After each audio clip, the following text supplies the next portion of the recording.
Welcome back to Prasad education. आज हम भारत में धर्मों के बारे में चर्चा करेंगे। भारत में सबसे पहले ब्राह्मणों द्वारा स्थापित सनातन धर्म था। उसके द्वारा धर्मों में कई तरह की कुरीतियाँ और उसके बाद कई तरह से अलगाव आए, बहुत से परिवर्तन देखे गए। उसके बाद जैन धर्म और बौद्ध धर्म की स्थापना हुई। तो हम आज आपको इसमें बौद्ध धर्म के बारे में थोड़ी सी जानकारी देंगे जो हमारे पास उपलब्ध है, और इसके बाद जैन धर्म और फिर सनातन धर्म से क्यों अलग होने का कारण क्या था। सनातन धर्म में से बौद्ध धर्म को अलग होने का एक ही कारण था कि सबसे ज़्यादा यहाँ पर भेदभाव और एक दूसरे से के साथ बर्ताव और उसमें एक कंट्रोवर्सी थी, इसीलिए इसको अलग होना पड़ा। और इसके लिए दुख के कई कारण बताए जाते हैं। इसमें हम बौद्ध धर्म के बारे में बात करेंगे आज। तो बौद्ध धर्म में सबसे बड़े संस्थापक के नाम के रूप में जाना जाता है। बौद्ध धर्म के संस्थापक महात्मा बुद्ध थे। अब हम महात्मा बुद्ध के जीवन परिचय के बारे में हम बात करेंगे। तो महात्मा बुद्ध का जन्म जो है 563 ईसा पूर्व में हुआ था।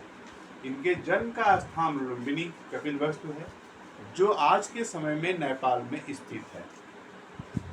और पिता का नाम सुधोधन था, जो शाक्यों के राजा थे और कपिलवस्तु के शासक थे। इनकी माता का नाम महामाया था, महामाया देवी, और इनका बचपन का नाम सिद्धार्थ था। इनका पालन पोषण इनकी मौसी के द्वारा किया गया, जिनका नाम था गौतमी प्रजापति। और इनका विवाह, राजा होने के नाते इनका विवाह जो है 16 वर्ष के अल्पायु में हुआ। और इनका एक पुत्र था जिसका नाम राहुल था। और इन्होंने 29 वर्ष की अवस्था में घर का त्याग कर दिया था। घर त्याग करके ज्ञान की खोज में ये जा चुके थे। और इनको ज्ञान की प्राप्ति जो होती है 35 वर्ष की अवस्था में होती है। ज्ञान की प्राप्ति 35 वर्ष की अवस्था में होती है। स्थान का नाम है बोध गया, जो इस समय बिहार में स्थित है। और वहाँ पे एक वृक्ष है जिसको हम संबोधि वृक्ष के नाम से जानते हैं। इसको हम पीपल का पेड़ भी है, और पीपल पेड़ को हम संबोधि वृक्ष के नाम से जानते हैं। और पीपल का पेड़ ऐसा होता है जहाँ पे हर समय हवा चलती रहती है। और इसका सबसे बड़ा प्रभाव ये होता है कि यहाँ पर हमेशा अच्छी हवाएं चलती हैं।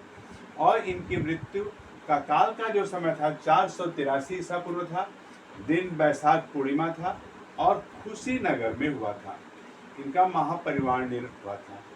और इन्होंने पहला उपदेश वाराणसी में दिया था।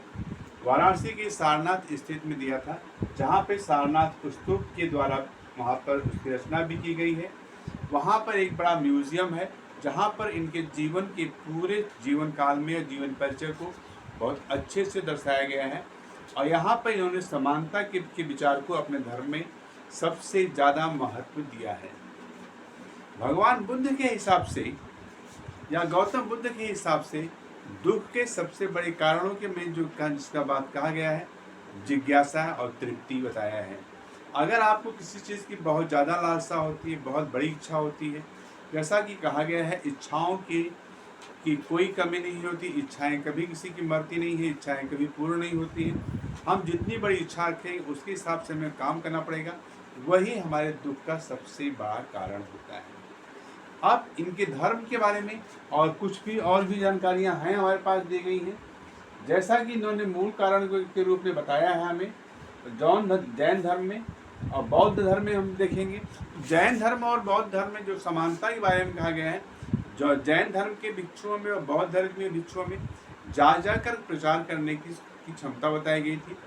और उनसे यह कहा गया था कि आपको भिक्षा के में मिला हुआ जो धन होता है उसे आप मिल बांट कर खाएँ और उसे समुचित रूप से उपयोग करें, और उसमें कभी भी शक्तियों का प्रयोग न करें। इस तरह से उनके अनुयायियों के द्वारा लिखा गया था। जो हमारे लेख में मिला है, जो पुस्तक में लिखा, उसके हिसाब से मैं आपके सामने ये छोटी सी जानकारी प्रस्तुत करता हूँ। और यह वीडियो अगर आपको अच्छा लगता है, आप इसे लाइक करें, सब्सक्राइब करें और औरों तक पहुँचाएँ, जिससे इसका फ़ायदा और भी विद्यार्थियों तक पहुँच सके। धन्यवाद।